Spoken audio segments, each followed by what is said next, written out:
Hello students, today we will discuss about the Krebs cycle.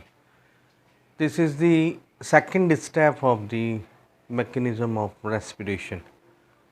In this cycle we will discuss about how the energy which is stored in the pyruvic acid and transferred to the acetyl coenzyme will release and form number of tricarboxylic acids. The cycle was discovered by the Hans Krebs and also known as organic acid cycle or mitochondrial respiration, and it occurs in the presence of oxygen. So first product will form in the citric acid, that is why it is also known as citric acid cycle. तो जैसे कि आपको मैंने पहले भी बताया कि glycolysis के बाद में दूसरा जो स्टेप है वो रेस्पिरेशन का वो क्रेब चक्र है। अब क्रेब चक्र में मुख्य जो होगा वो आपका पायरुविक एसिड से जो अपन ने एसिटाइल को एंजाइम ए बनाया, उसी में वो सारी जो एनर्जी है वो आपकी स्टोर रहती है, और ये स्टोर एनर्जी फिर आपके डिफरेंट कार्बनिक अम्लों का निर्माण कर करके अपनी ऊर्जा को बाहर निकालती है। तो ये ऊर्जा कैसे निकलती है और किस प्रकार से बहुत सारे ट्राइकार्बोक्सिलिक अम्ल बनते हैं, इसलिए इसको ट्राइकार्बोक्सिलिक अम्ल साइकिल भी कहते हैं। कोशिका द्रव्य में जो पायरुविक एसिड से एसिटाइल को एंजाइम में ही बना, अब वो क्रेब साइकिल में प्रवेश करेगा, क्योंकि ये क्रिया जो है वो ऑक्सीजन की उपस्थिति में होती है और माइटोकॉन्ड्रिया में होती है, इसलिए इसको माइटोकॉन्ड्रियल रेस्पिरेशन भी कहते हैं। और क्योंकि इसका प्रथम उत्पाद जो है वो आपका सिट्रिक अम्ल बना, इसलिए इसको अपन सिट्रिक एसिड अम्ल या साइकिल अपन जो कहना चाहें वो भी अपन कह सकते हैं। तो इसके 3-4 नाम हो सकते हैं, Krebs cycle, tricarboxylic acid cycle, या माइटोकॉन्ड्रियल रेस्पिरेशन, या सिट्रिक एसिड साइकिल अपन इसको कह सकते हैं। तो this cycle will start from the pyruvic acid when it will change into the acetyl coenzyme before entering into the mitochondria. So pyruvic acid will change into the acetyl coenzyme A in the presence of NAD, and NAD will change into the NADH2 and decarboxylation will take place.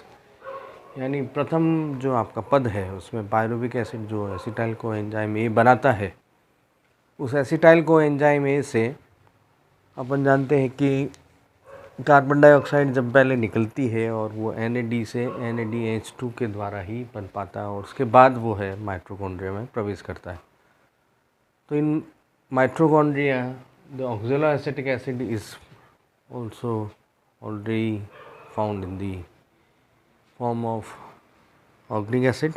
तो organic acid जो आपका acceptor acetyl coenzyme से combine करके first product जो बनाता है वो बनाता है सिट्रिक एसिड से। That is why the cycle is also known as citric acid cycle. तो citric acid cycle में आपका जब आपका डिहाइड्रोजिनेशन यानी रिलीज ऑफ वाटर मॉलिक्यूल्स होता है, तो सेकंड प्रोडक्ट जो बनता है वो सिस एकोनिटिक एसिड आपको बनता है। अब सिस एकोनिटिक एसिड में आयरन की प्रेजेंस में वाटर मॉलिक्यूल के एडिशन से चेंज क्या हो जाता है, आइसोसिट्रिक एसिड आपका बन जाता है। और ये जब आइसोसिट्रिक एसिड है आपका NAD की प्रेजेंस में NADH2 जब आपका बनता है, तो it will change into the oxaloacetic acid आपका बनता है।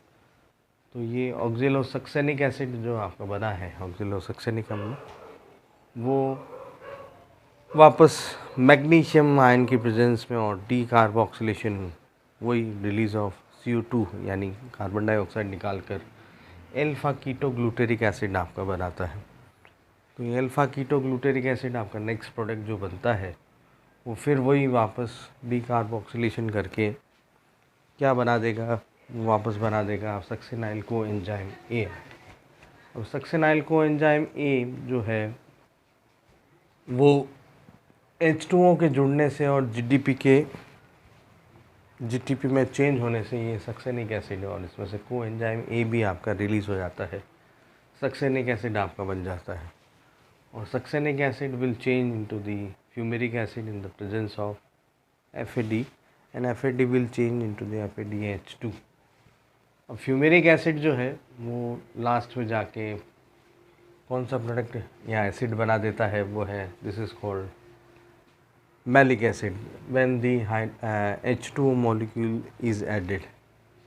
तो फ्यूमेरिक एसिड में जब वाटर मॉलिक्यूल ऐड हुआ तो मैलिक एसिड में कन्वर्ट हुआ, और लास्ट में malic acid again in the presence of NAD they will form, वो क्या बनाएंगे आपके ऑक्सैलोएसिटिक एसिड आपका बनाता है। तो in this way the Krebs cycle will take place. इस प्रकार ये क्रेब्स चक्र होते हैं जिसमें आपने देखा होगा number of acid tricarboxylic acids are form, and in 4 places you will find NAD will convert into the NADH2. First pyruvic acid, second you will find the isocitric acid to oxalosuccinic acid, then alpha keto and succinyl coenzyme A, then oxaloacetic acid added. तो 4 places पे आपको NADH2 मिला, एक places पे आपको FADH2 मिलता है और एक places पे आपको GTP मिलता है। तो when one pyruvic acid will oxidize and change into the acetyl coenzyme A, they will form 15 molecules of ATP, and 2 pyruvic acid if are oxidized then they will form 30 ATP। तो total अपन अगर Krebs cycle की energy production की बात करें तो वो सारा कितना बना देती है आपका 30 ATP आपका बना देती है। 30 प्लस 8 ATP ऑलरेडी आपको ग्लाइकोलाइसिस में मिला था, तो दोनों को कंबाइन करेंगे तो वो क्या बन जाएंगे आपका 38 ATP आपकी मॉलिक्यूल्स आर फॉर्म।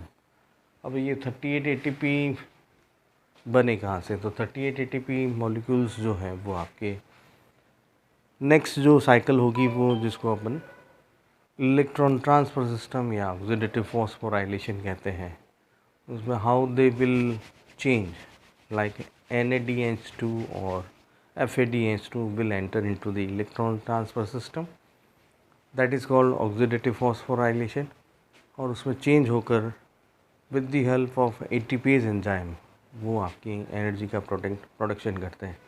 इसलिए अपन यहाँ क्या लिखते हैं, 1 NADH2 is equal to 3 ATP and 1 FADH2 is equal to 2 ATP। तो ये क्रैब साइकिल की बात की अपन ने, और जिसमें अपन ने क्या देखा कि ट्राइकार्बोक्सिलिक एसिड बनते हैं, सिट्रिक एसिड बनते हैं, और ये विभिन्न प्रकार के प्रोडक्ट बनाने में काम आता है। Thank you.